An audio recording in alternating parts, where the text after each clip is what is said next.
Hey, what's up, guys? It's Jay from the Big Buck Registry. We are live, and we are live with Jason Koger, and there's Mr. Dusty Phillips. What's up, And guys? I think we Good. still have everybody. Yeah, there we go. There's everybody. Always getting used to this new technology. What's happening, Jason? What's going on, buddy? Yeah, How's we're it having a going? good time, man. So I can't wait to get into the story of this buck you're showing us here. It's I mean, I was getting goosebumps when I was watching the video, and now we're getting into the real story. So if anybody doesn't know who Jason Koger is, Jason was on episode 133 of the podcast back about, let's see, it was January 2016, so it was about 3 years ago, and we were just at the ATA, and we grabbed Jason, did an interview back then. So if you want to go listen to that, that's in the queue on any of the podcast apps where those things are found. But we need to catch up, Jason. What have you been up to? Man, I'm always doing something. I do a lot of motivational speeches now, and I've been traveling the world. I work with the bionic hand company, Oser.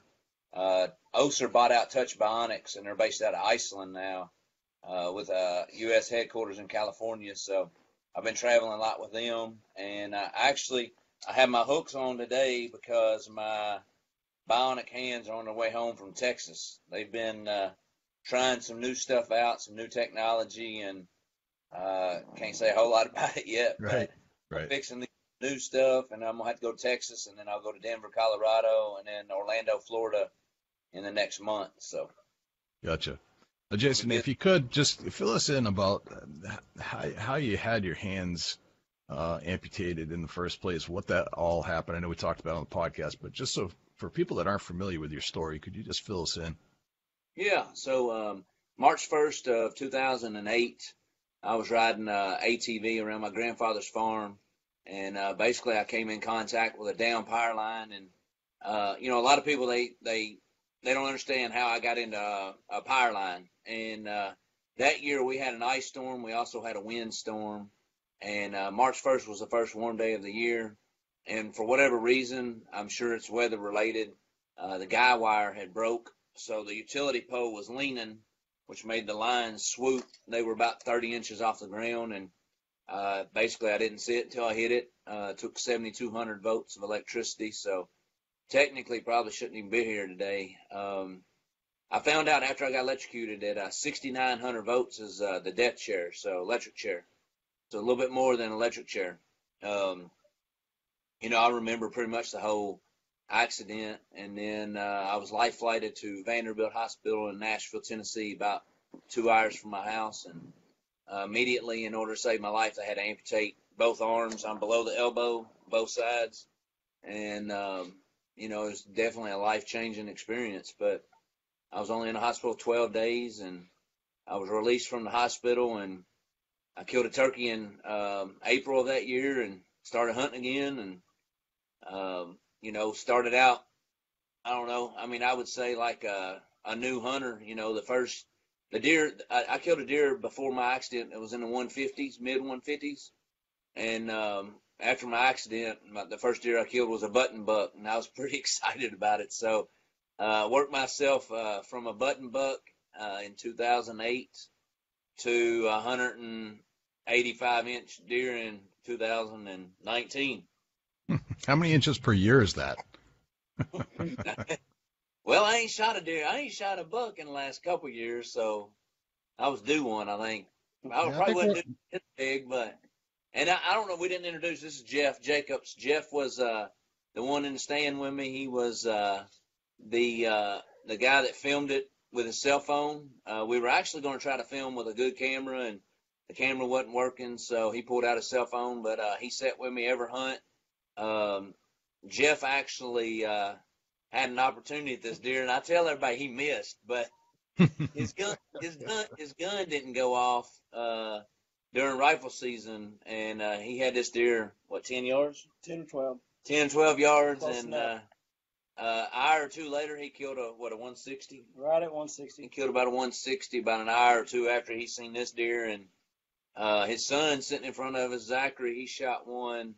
Next day? Yeah, the next day, like in what, 150s? 140, yeah. 140s, and then I went the rest of from November, December into January. We went to the ATA show. Jeff and I did, and after the ATA, I told him we had just a couple more days left in Kentucky season, and the last day, last 5 minutes, he showed up. We had pictures of him every single night, so it wasn't like it was a ghost deer. I mean, we knew he was in there pretty heavy. 3 times a night. Yeah, 3-4 times a night, every single night since, November? One daylight picture other than the day. Yeah.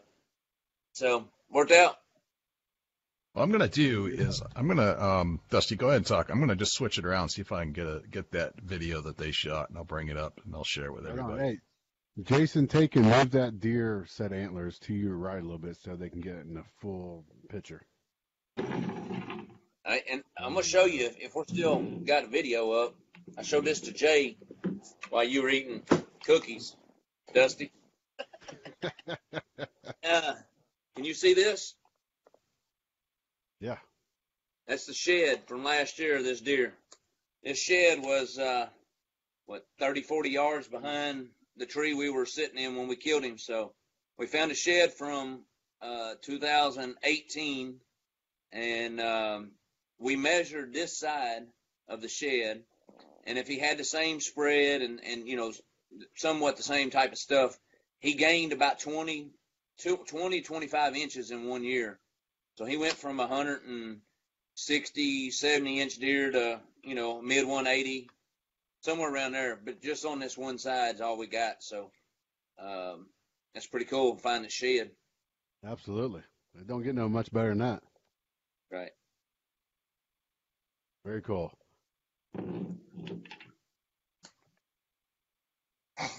All right, I'm going to pull up this video here shortly. Jason, what was going through your head when you started to get a visual on this buck?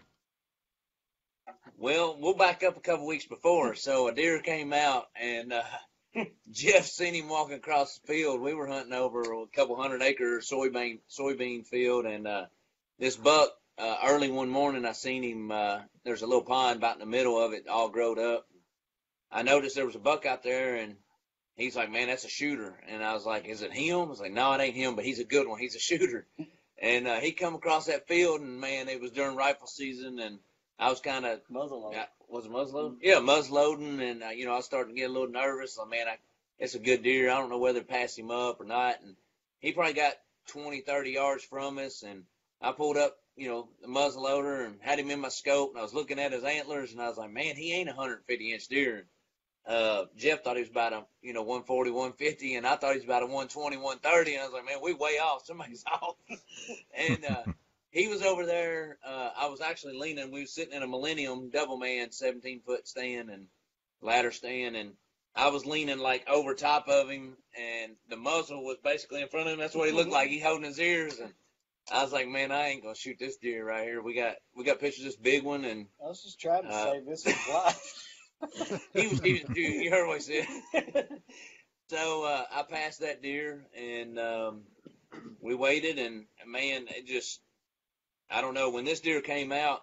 Matter of fact, the day before, we hunted the last 2 days. We hunted Sunday afternoon and Monday afternoon.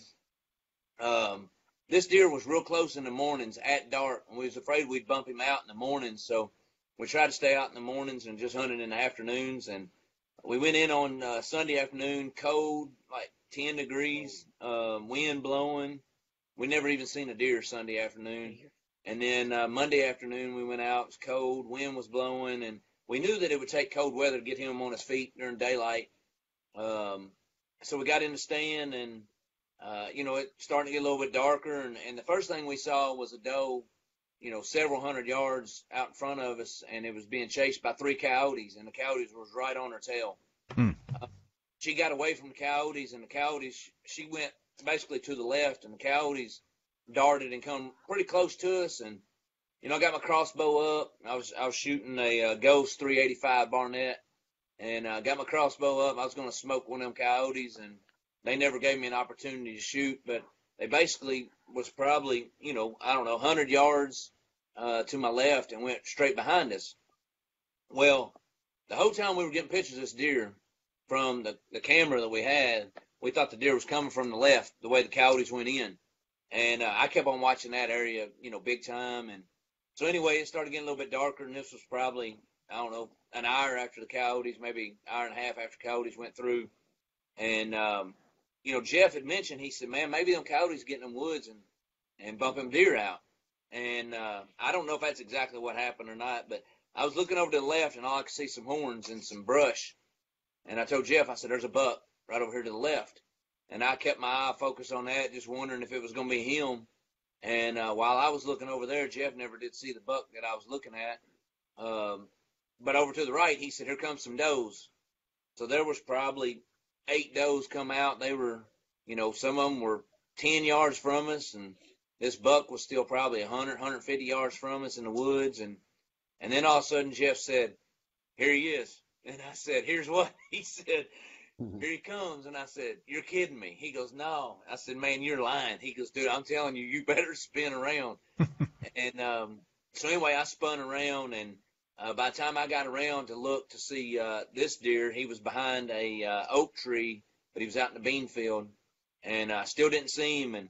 And Jeff couldn't see him at the time either. I'm trying to watch about 20 of them in the binoculars, yep, figuring out who's who. And I was trying to watch the does to my left. I didn't want to bust them up, and so I moved over pretty quick and slow and quiet. And the deer, by the time I seen him come from behind the oak tree, I didn't even know how far he was out, to be honest with you. And I was telling Jeff, it was my job to do the rangefinder, but it was really, really cold, and I put the rangefinder up, and I couldn't find it. My hands were numb. And Jason's looking down the scope of the crossbow, and he's saying, how far? And I'm just going, oh, Lord, he's going to kill me if I guess this and it's wrong. And I said, 35 yards. And he said, all right. And he's thinking I'm looking at the rangefinder. I thought, oh, my gosh, I hope he's 35 yards. And he pulled the trigger, and I heard it. There was no doubt it was a dead shot. So he didn't know till after it was over with that I was really just guessing how far it was.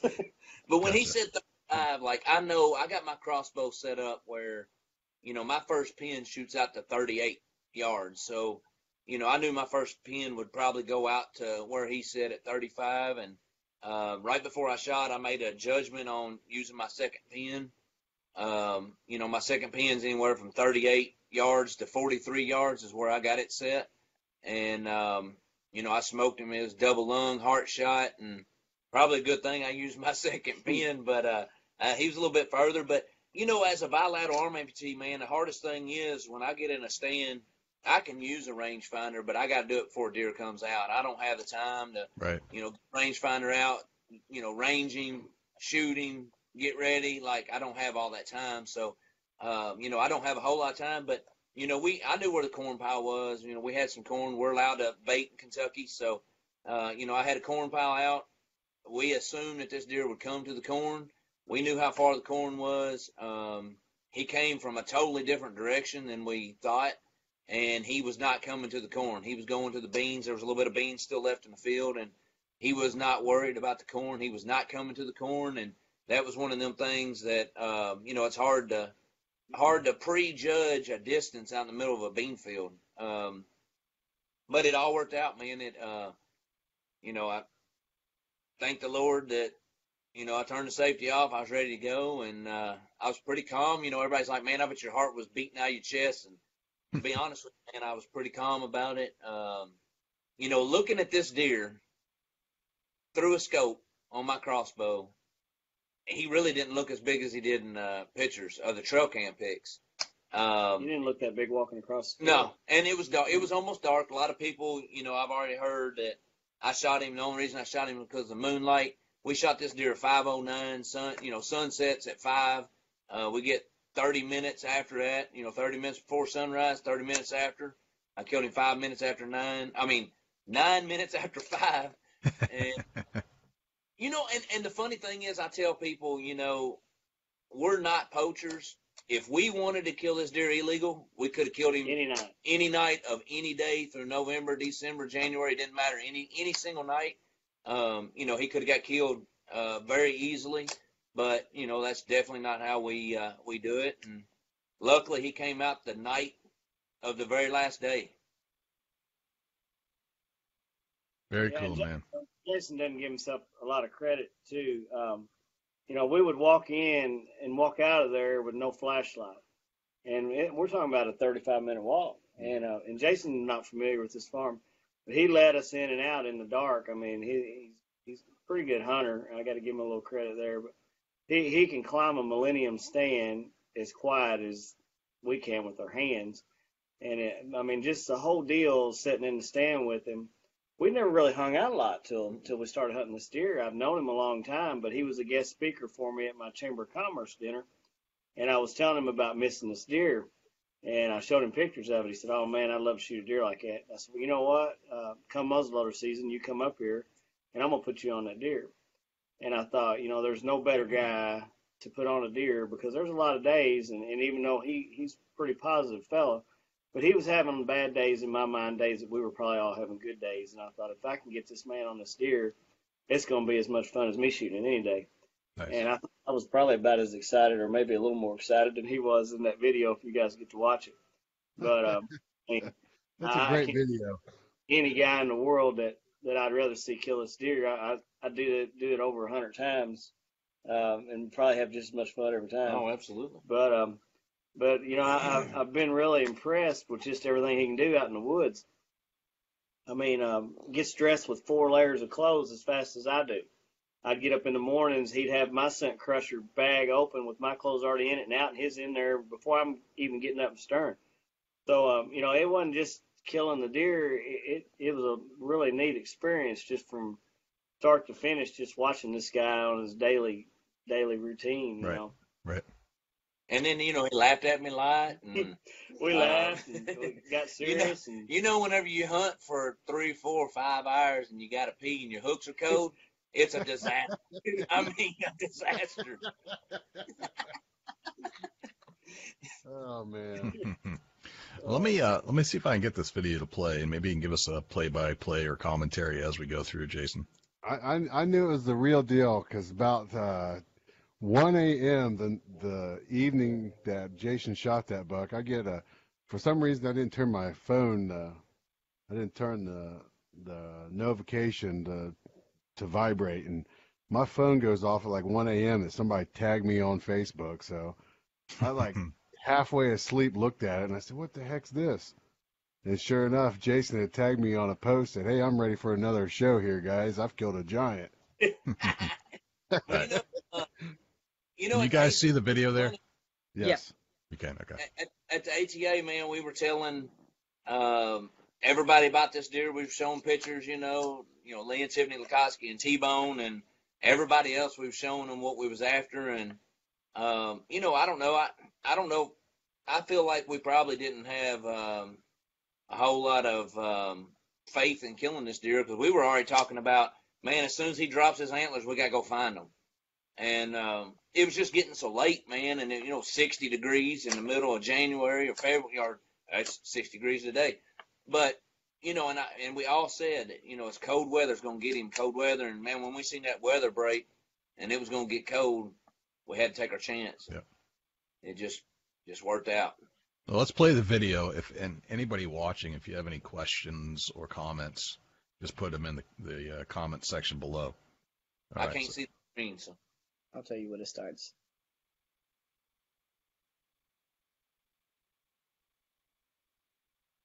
Video or just Yeah. pictures? It's the video right now showing the picture of you in the stand. It's the video now. Be careful, don't bump that chair. So you'll see the deer coming across from in front of me, broadside. And if you're listening to it, I don't know if you're listening to it or not.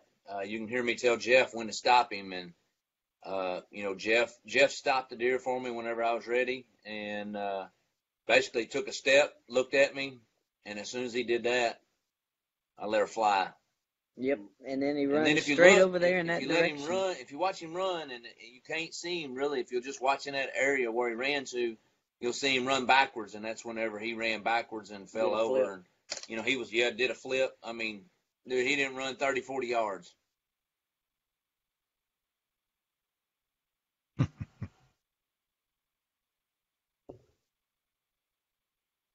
And you got to give it to all these companies out there too. I mean, some of the stuff that we were using, like the scent crusher bag.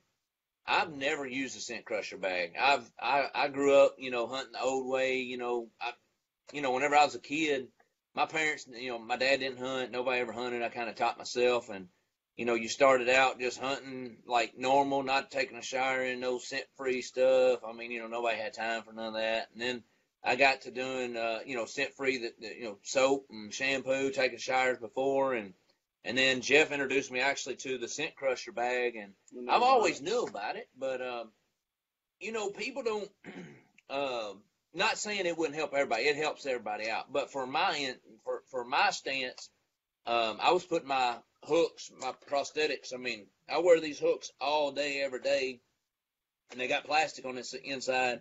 And, obviously I sweat and stuff, and sometimes they stink. I mean, I clean them with alcohol, but I can't wash these like you do your clothes, right? So I would stick my prosthetics in that scent locker bag, and in the scent crusher, it just, I think it helped. I really, truly, honestly think it helped. How many days did we have does dead downwind of us? Yep. Big, mature mama does. Yep.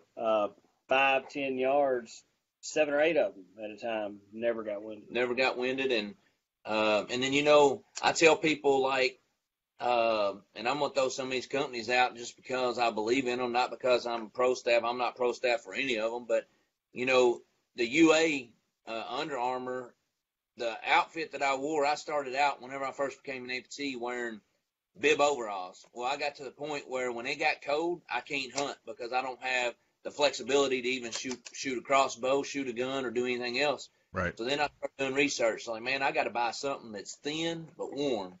And I started buying, Under Armour layers and Under Armour clothes, so it doesn't look like I got a whole lot of clothes on. And it's 10, 12 degrees the other day when we was hunting, and I stay warm, and that's a big, big deal for me. It might not be for somebody that's got arms, but it's a huge deal for me.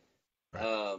Just like the crossbows, I wish that I could shoot a regular compound bow, but the problem is when I pull back, my hook opens up.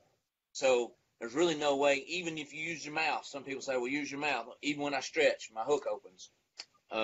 So I started shooting a Barnett crossbow, and I'm a pretty good shot. It's, I've done a lot of practice, though. It wasn't just secondhand. It took a lot of work to do, where I'm at today. And then 4S, a buddy of mine, Mark Knight, he has a farm in Kansas. I hunt with him a lot in Kansas and kill some good deer in Kansas too. And he turned me on to this company called 4S. And 2 or 3 days before we hunted him, I got a couple bags of this at the ATA show.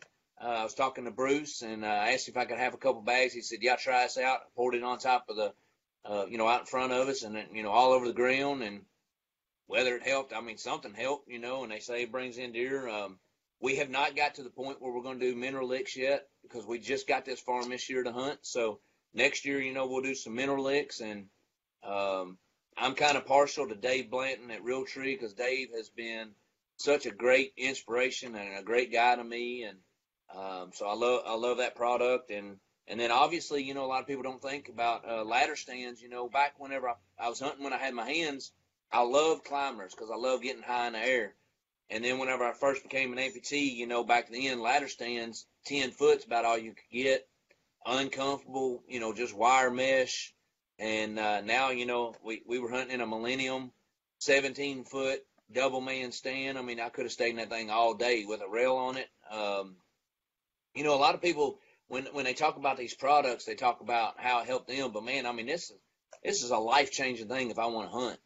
Everything that I've told you about, like I said, has nothing to do with me being on any kind of pro staff because I'm not. It's just really just having the love of the hunt and wanting to do it. And I had to find out a way to do it, and that's why I wanted to bring them up. Yeah, very cool, man. Just looking through some questions here, comments. Josh Carney has joined. Said he'd like to shake your hand the next time he sees you. Let me say something about Josh, and I was going to bring this up before you said, so Josh is a great friend of mine. Everybody knows Josh. He does all the game calls with his mouth and all that. And I told him one day, I said, man, we could do some cool stuff together. Like he's in a wheelchair, so has no use of his legs. I don't have my arms. He's African-American. I'm white. He's really good at mouth call, and I can rattle with my hooks. I'm like, man, we can do this together. That could be an epic story. Yeah. And I seen a post on Josh, and I wrote back to him. I know I ain't gonna bring up no names, but I heard that he had some, not necessarily hate mail, but jealousy. And man, there's nothing to be jealous about with somebody that's been through a life-changing situation like me or him. I mean, we love what we do. I love hunting, and I know Josh does too. And we just took it to the next level because of having the right attitude. And it's not that anybody else can't do it; they just don't choose to do it. So I've been following you, Josh. So, did we talk about score yet? Have you guys got an idea of what's going to score up? Yeah, so we scored this deer the day that I killed it. We used a real tape measure, one of them heavy duty tape. You can't really get accurate with it, but right. We scored this deer at 187 7/8 by ourselves with a bigger tape measure. And we knew we was probably off a couple inches, and we had a guy that came in from Eastern Kentucky. His name's Dale. Dale's actually with Buckmasters, and he's going to write an article. This deer is going to be in Rack Magazine this year. And Dale came down and he started measuring this deer the right way, the official score. And he scored 185 1/8. And they also scored it without the spread, and he scored, I can't remember exactly, I think it was 168 or 169 without the inside spread.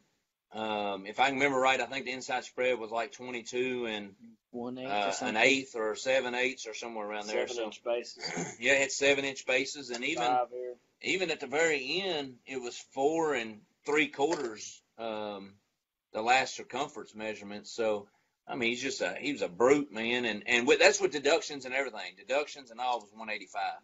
Got a pretty cool hole in his horn there too. I don't know if you guys That's where can you see shot that. at him, wasn't it? Yeah. Oh wow, yeah. That's where I shot at. Told you, How many, how many days you put in the, What's that? you know how many days you put in the tree stand hunting that deer, Jason? How many days you guys go after him? Several. Probably. I mean, we hunted a week straight. Yeah. I was telling him a minute ago, we hunted. I called my wife, told my wife I was going to stay up there at Jeff's house, and we hunted for, I don't know, 2 or 3 days, and I told my wife I was going to be here like 2, and then I went to 3, and then I called her. I was like, just one more day, and, like, we're real close to this deer, and we actually was walking into the stand, and Jeff's phone went off, and that deer was standing in the corn pile, and we wasn't 300 yards from him walking to the stand. An hour and a half before the sun come up, and we basically sat down and didn't worry about going in there and bumping him. But anyway, funny story, Jenny's like, man, you need to come home because he's going to probably be tired of you for, a couple of days. So that was 4 days right there. That was morning and evening hunts, cold, windy, days we didn't see deer at all, days we did. And, I think a lot of people, they look at deer like this, and yes, he's an awesome deer. Anybody would want to kill a deer like this. But like Jeff said, man, people forget about why they hunt, and we had a great time sitting in a stand telling stories. I mean, we got to know a lot about each other, and it's a wonder we saw any deer. Yeah, no kidding. So, I know it does tend to happen, right? You're sitting in a stand with a good buddy, and you just kind of start talking about everything. A few years ago, I took a 173 with a bow, and everybody now is wanting to kill big bucks, and I've got a 14-year-old sitting there behind the camera. And when I grew up, everybody hunted together, and 10 people hunted on my family's farm, and at night we all met out at the truck, sat there for a couple hours, talked about what we saw, and it just seems like a lot of that's gone away now. Everybody's about these big deer, obviously, but things kind of changed for me when I killed my big deer, and I just want to put somebody, putting him on this deer here wasn't ever any second thought about it. It was like, man, I got to get Jason on it. And I can honestly say that this has really changed me too, to look back at what hunting should be about, inviting your friends. And people have a big deer on their property. They're scared to death to invite anybody, afraid they might shoot it. But maybe we all ought to just sit back and think a little bit about how much fun we've had with this, and hopefully other people will learn from that too. Absolutely. And I'm ready to have some more fun next year. Like, he's gonna have to game, you know what I mean? It's like hey, yeah, he's not coming back next year. He's not gonna be back.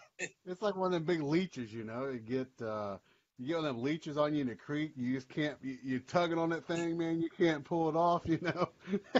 I feel you, Jeff. Yeah. Yeah, you're right. Yeah, he's been hanging around a lot more since this deer, but But I'll bring up something too. I mean, again, Jeff let me, have an opportunity to come over here and hunt. That's a big deal. And well, 5 years ago, Jeff, we're sitting in a furniture store right now, and Jeff owns this furniture store, and it's kind of how we met. Jeff does log cabin or log beds, log frame beds, and he's done all the T-Bone's game room and man cave, and some of his family that live in Kentucky. Jeff's done that for T-Bone, so I know T-Bone, and that's kind of how we got introduced in the very first. And but anyway, 5 years ago, Jeff lost his furniture store, and he rebuilt. And across the street, his wife owns a restaurant, and it's called Laurel's Hilltop Restaurant. Yep.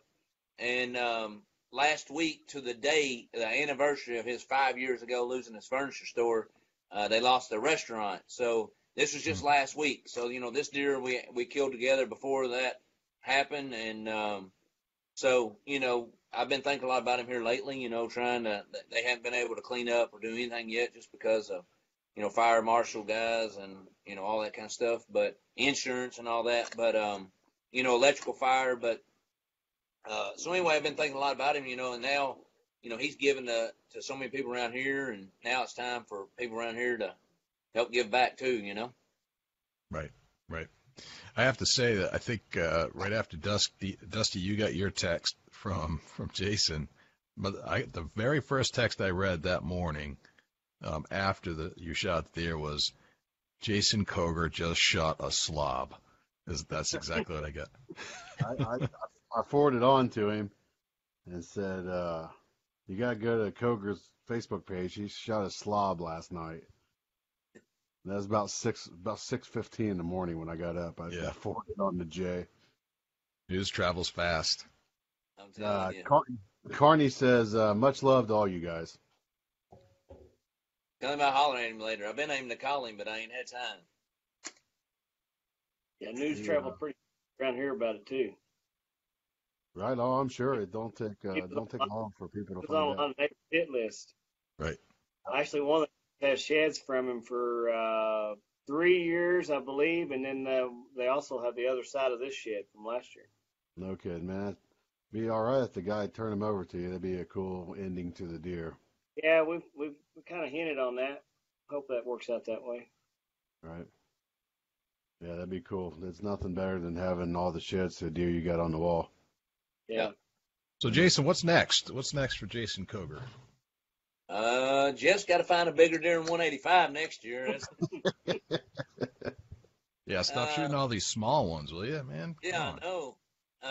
He's going to run the camera next year. Hear that? Yeah, that's right.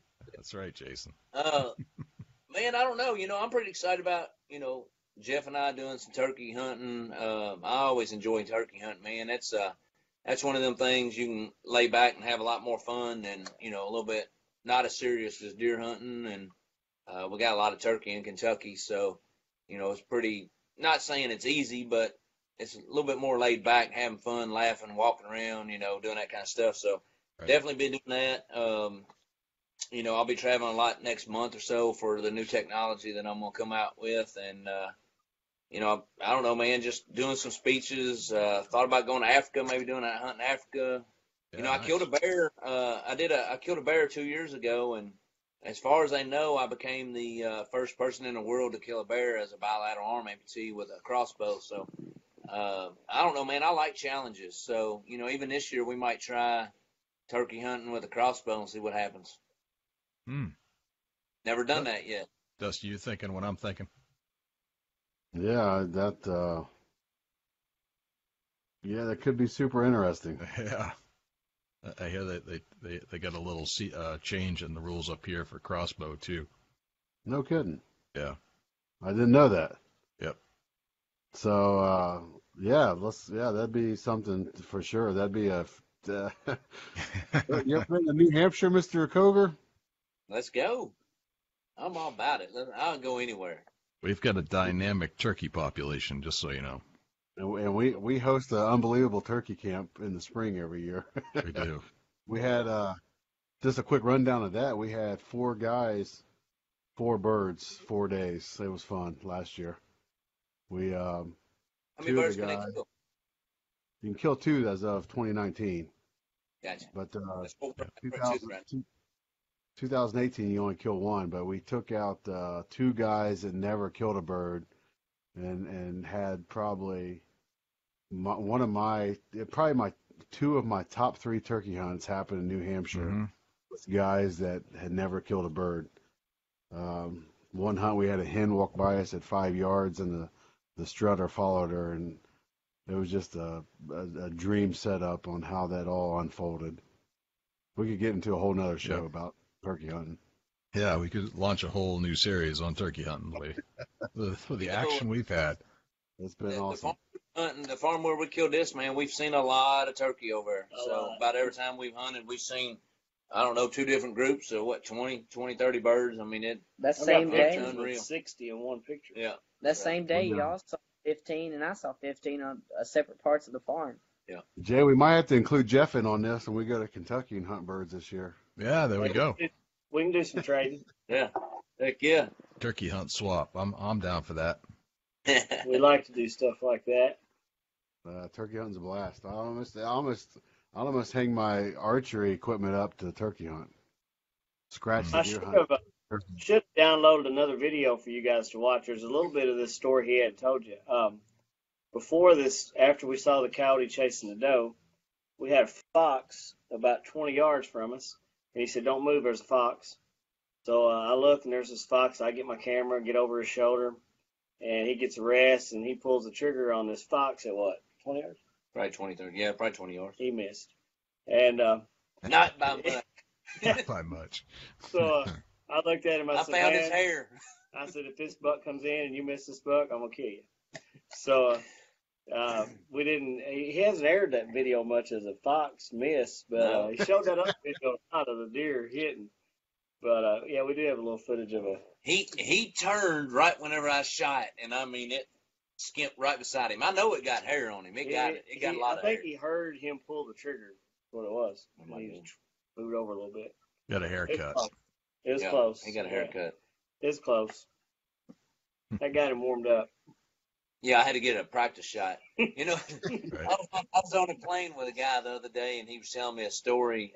Met him on a plane. You know, I travel a lot, and this guy had a Realtree bag on, and I was like, "Man, you hunt?" You know how you start talking. He's like, "Yeah." And anyway, he's a video guy, and he started hunting with Bill Jordan. He was videoing Bill Jordan a lot.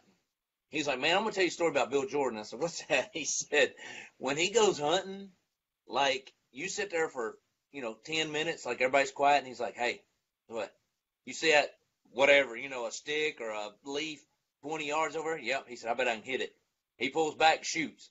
And then he's like 10, 15 minutes later, he's like, 'You see that over there?' Yeah. He's like, 'I can shoot that.'" Really? He's like, "Man, he shot like a dozen arrows before the first hour of hunting."